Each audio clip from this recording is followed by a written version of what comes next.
سورہ مائدہ میں فرمایا گیا ہے شیطان کا ہتھ کنڈا سب سے بڑا کیا ہے؟ انما یرید الشیطان ان یوقع بینکم العداوۃ والبغضاء،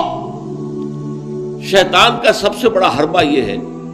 کہ وہ تمہارے مابین دشمنی اور بغض پیدا کرتا ہے۔ یہ شیطان کا سب سے بڑا حربہ ہے۔ انسانی اخوت ہے، برادری ہے، بہن بھائی ہیں، اب ان میں رخنے ڈالنا، شوہر اور بیوی کے درمیان جدائی کرانا۔ یہ آتا ہے ایک حدیث کے اندر بھی کہ ایک دفعہ شیطان جو ہے اس کے بہت سے کارندے اس کے ساتھ جمع تھے، ہر ایک اپنی کارگزاریاں بتا رہا تھا،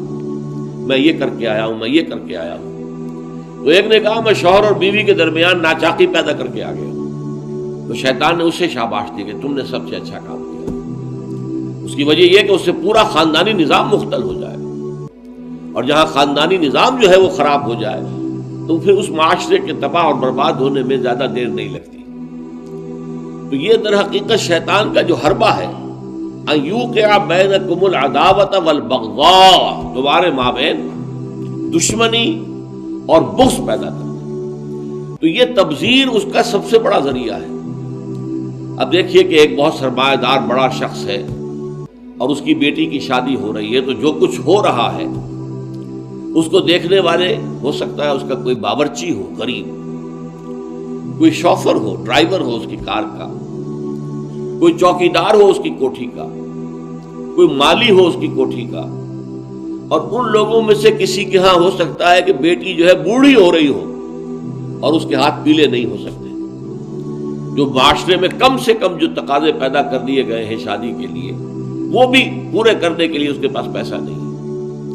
اب یہ سارا جو وہ دیکھے گا ریل پیل دولت کی، اور جو یہاں پر دولت لٹائی جا رہی ہے، تو اس کا نتیجہ کیا ہوگا؟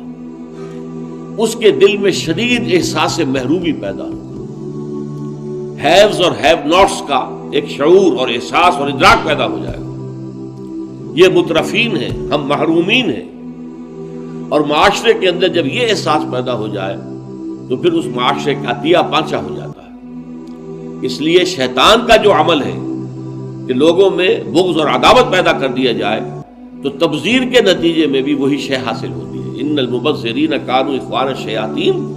وکان الشیطان لربہ کفورا۔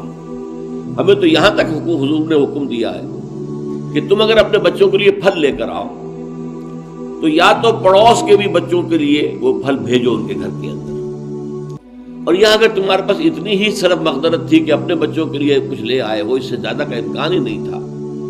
تو یہ ضرور اہتمام کرو کہ ان کے چھلکے یا ان کی گٹھلیاں، آم آئے ہیں گھر میں تو آم کے چھلکے اور گٹھلیاں تو اپنے دروازے کے باہر نہ ڈالنا۔ تمہارے پڑوسی کے بچے دیکھیں گے کہ ان کے گھر میں آج آم آئے، انہوں نے آج آم کھائے اور ہمیں یہ میسر نہیں، تو وہ احساس محرومی کا داغ ان کے اندر جو پیدا ہوگا وہ دلوں کو پھاڑ دینے والا ہے۔ یہ اور ہیں، ہم اور ہیں، من دیگرم تو دیگری، تم اور ہو ہم اور ہیں، ہم کوئی ایک امت کے لوگ نہیں ہیں، چاہے کتنے ہی واعظ آپ پلا دیں مسجد کے اندر کھڑے ہو کر انما المؤمنون اخوۃ، لیکن جب یہ شکل ان کے مشاہدے میں آتی ہے تو وہ کبھی ماننے کو تیار نہیں ہوتے کہ یہ گھر والا جو ہے یہ بھی میرا بھائی ہے۔